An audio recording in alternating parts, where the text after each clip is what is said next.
Hi, I'm Jennifer Schramm at jenniferschramm.com. Today we are going to talk about how to love the screwed up part of yourself. How do you love that part of yourself that embarrasses you, that screws up, that humiliates you? And I want to start off by telling you a little story about myself and my screwed up part, my humiliated part. A few years ago, I was invited to speak at a forum for eating disorders, and I was asked to be the moderator of the event, which is the introducer, the person that fields questions, kind of like the MC or whatever you want to call it. I was so flattered. I was so excited. I was like, I'm going to be on TV. I'm going to be famous and all these people are going to be watching me and I couldn't wait to do it. I've talked before and I found the perfect black dress and the perfect outfit and I was focused on what necklaces I was going to wear, what earrings I was going to wear, what kind of scarf was I going to wear. And I was pretty excited and kind of a little nervous about the event. Anyhow, it was the morning of the event and I showed up at the event and got there. It was a morning event, so it was about 9 a.m. in the morning. And I walked into the auditorium. It was actually at the Rogers Center at Bloor and Yonge, downtown Toronto. And there I was, ready to go. Sound check began. Just testing my voice and watching myself in this big auditorium. It kind of felt special and cool there on stage. A little bit nervous. So the event was about to start, and I went and I took my seat. And there was another announcer, so she announced me. Now my turn to come up on stage. And as I was walking up on the stage, my heart was pounding. I felt like I'd lost my throat or I'd lost my voice. And I stood up there. It was the first time I had been on TV. Terrified. Frozen in fear. I had a script. So I looked down at my script and I started reading. And I was introducing the first person, the first psychologist. And I was... People probably thought that I was speaking a different language. I was talking so quickly. Then I repeated a line in her bio twice.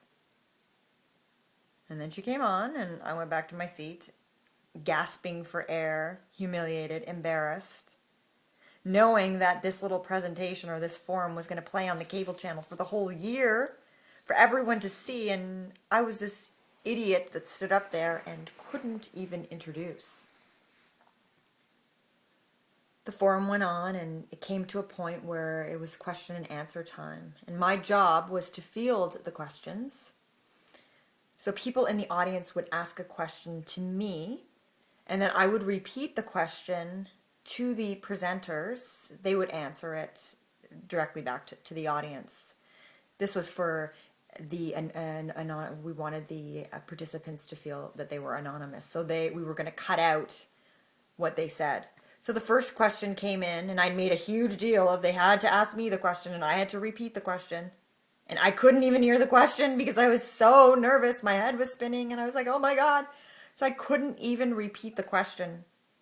Thank God the presenters were able to hear the question and were able to answer the question. So the event was over and, I'd spoken so quickly. I'd repeated my lines. I couldn't field questions. I pretty much couldn't do my job. I was so embarrassed because I actually worked and did support groups for the organization that put this forum on. The director was there, all the who's who of this organization was there, and here I was, this facilitator that sucked as a moderator. I left the event feeling completely humiliated. I was so embarrassed. I beat the crap out of myself for 2 days. How could you do this, Jennifer? You're such an idiot. How could you have been so nervous? Oh my God, what was wrong with you? You're so stupid. You've made an idiot of yourself. They're never going to invite you back. You were not good enough. I told you you weren't good enough. You're so stupid. And I went on and on and on telling myself how retarded I was, how stupid I was, how not good enough I was.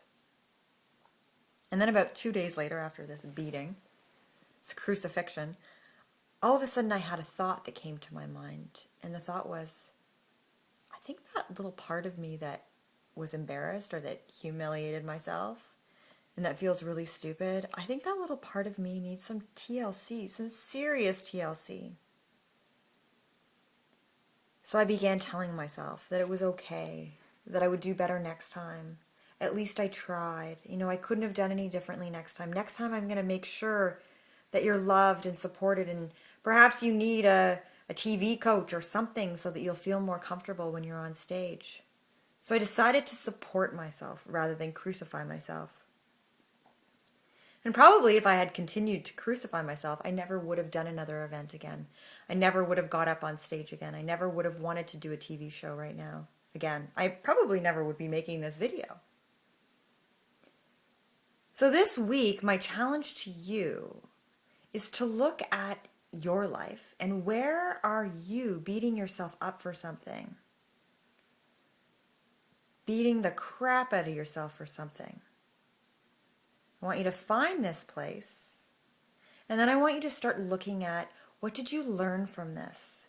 How can you love yourself? How can you give yourself some serious TLC? And watch how your relationship with yourself changes. So thank you for coming here today. Give that screwed up part of you some love, that embarrassed part, that humiliated part. Give it some love.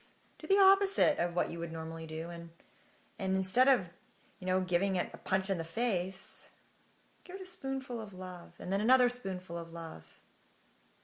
Love it, love it, love it.